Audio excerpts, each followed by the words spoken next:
கிணறு பற்றி சொல்லணும். கிணறு வந்து உள்ளே வந்து 27 கிணறு இருக்குன்னு சொல்லிடுறேன். ஐடியமாக இருக்கு. 27 கிணறு இருக்குங்க. கிணறு இருக்கு. ஆனால் இது வத்த சரித்திரமும் கிடையாது.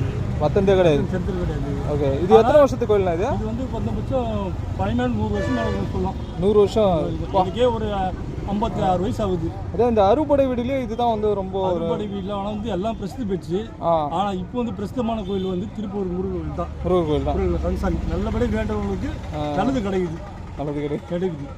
இதுக்கு செவ்வாய்க்கிழமை விளக்கு ஏற்றுறாங்க, நல்லது பண்ணுறாங்க. அதாவது அதுவே ஜூன் மாதம்லாம் வந்து பயங்கர வெயிலாக இருக்கும். அந்த டைம்லேயே வத்தந்தே கிடையாது. சரித்திரமே கிடையாது. சரித்திரமே கிடையாது. அந்த மாதிரி பயங்கரமான கோயில் தான். ஒரு பனைமரம், பனைமரத்தில் உருவானவர் தான் இவர். ஓ, பனைமரத்துலேருந்து உருவானது. சின்ன கோயில் இருந்தது. சிதம்பரம் சுவாமிகள் வந்து அப்படியே கொஞ்சம் அப்படியே பெரிய கோயில் பெரிய கோயிலாக சக்தி உள்ள தெய்வம் வந்து திருப்பூர் கந்தசாமி ஐயா தான்.